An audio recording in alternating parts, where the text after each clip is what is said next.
안녕하세요. 김동섭입니다. 4월 14일 아침 시작을 하겠습니다. 오늘 미국장은 상승 마감하는 모습이 보였죠. 전일 소비자 물가지수가 급등해서 인플레이션에 강한데도 불구하고 주가가 별로 안 빠졌었는데 오늘은 뭐 특별한 이슈 없이 주가를 급등으로 끌어올리는 상황이었습니다.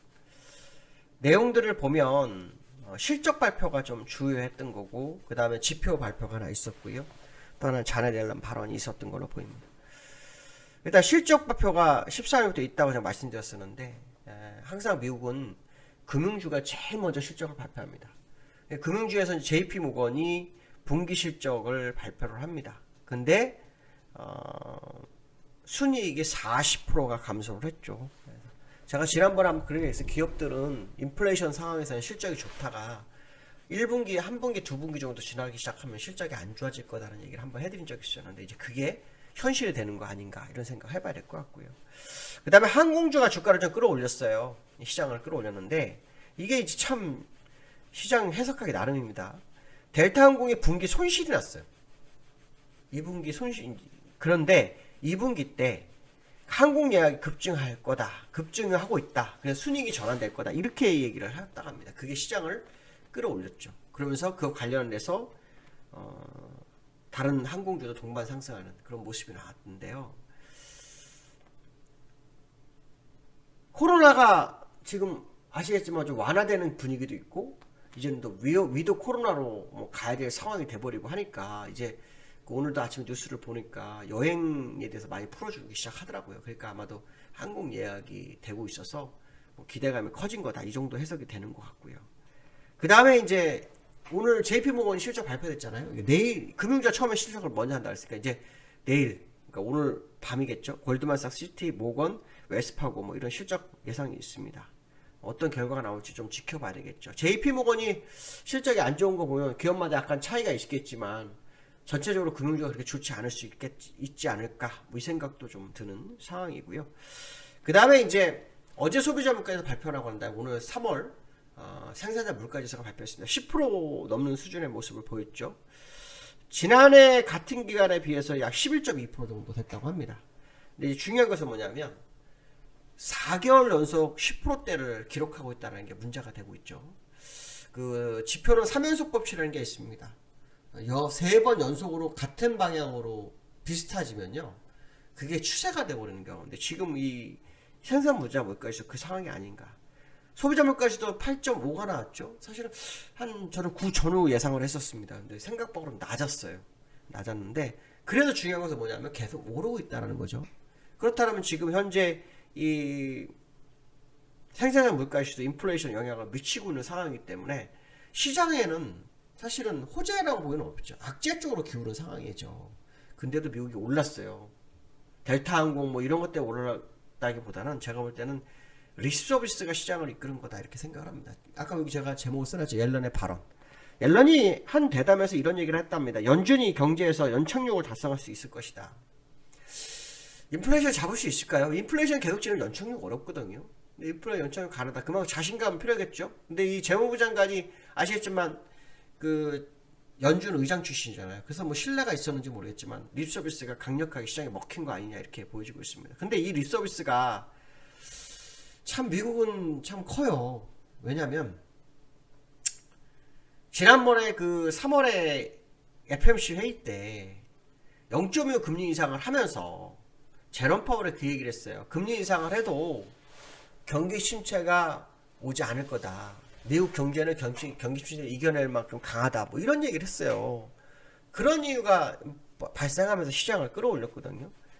똑같이 의장 출신인 제너럴 옐런도 거의 비슷한 내용이죠. 결국은 같은 내용을 반복하면서 시장을 이끌어주고 있는 그런 상황 정도로 해석이 되고 있는데요. 정말 그렇게 될까요? 넌 봐야 될 것 같습니다. 저는 우리나라 경우 물론 우리나라하고 미국하고 많이 다르지만 우리나라 경우로 봤을 때 벌써 금리 인상을 했어요. 그렇죠? 3번 했습니다. 0.75를 했는데 0.75를 했는데 작년 8월, 9월, 10월, 11월, 11월, 1월, 2월, 3월 지금 8개월, 그다음 지금 4월에 9개월 들어간 것 같단 말이에요. 9개월 들어갔는데 인플레이션 어떻게 했습니까? 그 다음에 3%대인데 지금 4%예요. 그 얘기는 뭡니까? 미국이 금리 인상을 해도 한순간에 내려오지 않을 수 있습니다. 오히려 스태그플레이션 가능성이 더 커지게 돼요. 만약 스태그플레이션이 온다, 고물가 저성장이 온다, 그럼 어떻게 될까요? 다음에 완화 못하는 겁니다. 카드가 있어도 힘듭니다. 그러면 오랜 기간 인플레이션 잦아질 때까지는 그냥 저성장으로 그냥 저성장으로 계속 인플레이션 잡기만 기다리고 있어야 되는 겁니다. 새로운 기법이 나와서 인플레이션 잡지 않고는 없죠. 뭐 새로운 기법이라는 게 없죠. 있다면 인플레이션 산정지표를 빼버리는 방법밖에 없죠. 그 몇 번 써먹었었습니다, 옛날에도. 그러니까 사실은 써먹고서 지금에 와서도 이 정도 됐다면 심각한 거죠. 몇 번 빼먹었습니다. 몇 번 해먹었던 기억이 납니다. 미국에서 인플레이션 산정지표를 살짝 바꿔서 인플레이션을 낮게 잡았는데, 그것마저도 지금은 뭐 8.5가 됐으니 이게 잡힐 수 있을까에 대해 의문점이 있다, 뭐 이런 말씀을 좀 드리고 싶고요. 기술적으로 좀 보시면 미국이 1%, 그다음에 2% 상승하는 모습인데요. 차트를 좀 보겠습니다. 다우 차트 먼저 볼게요. 다우 보시면은 뭐 추세를 돌파하고 뭐 그런 거 전혀 상관없죠. 월봉을 보시면요, 그런 게 없고, 일봉으로 보면 60일선 싸움을 계속 하고 있는, 그러니까 60일선 살짝 돌파해서 올라오는 뭐 그 정도의 모습을 보이고 있는 상황 정도 보시면 될 것 같고요. 본격적인 금리 인상이 아직 안 됐기 때문에 이거 100% 믿어서는 안 될 거다, 그 말씀 드리고 싶고요. 나스닥도 역시 말이죠, 60일선 회복을 못했네요. 5일선 정도 회복하고 끝나는 모습이었습니다. 그래서 전체적으로는 뭐 지금 상황이 추세 반전으로 보는 거하고 좀 멀지 않을까, 그런 생각을 한번 해보고 있습니다. 그래서 한번 좀 더 지켜보실 필요성이 있다 말씀드리고 싶고요. 자, 두 번째로는 오늘 금통이 있습니다. 시장에서는 인상과 동결이 팽팽하죠. 네, 인상과 동결이 팽팽합니다. 우리나라 금리 인상 어떻게 될까요? 문제가 딱 하나입니다. 한국의 총재가 현재 부재된 상태다. 이게 하나 문제죠. 정상적으로 금리 인상을 하는 게 맞습니다. 최소한 0.25를 해줘야지. 만약 0.5를 안 하게 되면 우리나라도 빅스텝을 해야 됩니다. 0.5를. 왜냐하면 5월달, 6월달에 미국이 0.5%씩 두 번을 올릴 확률이 높죠.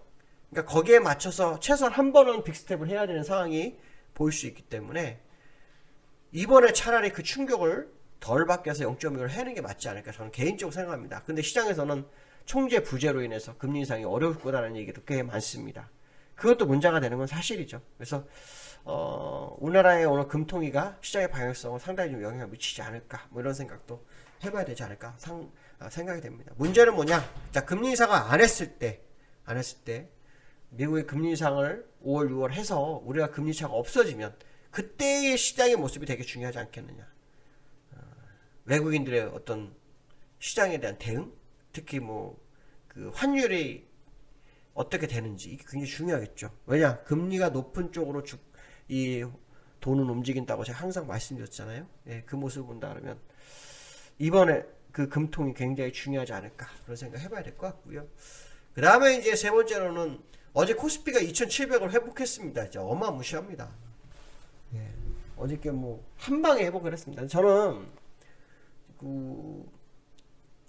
그 유료 회원들한테 그 얘기를 했어요. 어저께 상승 가능성에 대한 얘기를 했어요. 예, 아침에 했고, 아침에 바로 얘기했고, 또 하나는 뭐였냐면 전날에 마감 시장에서 그런 얘기를 했어요.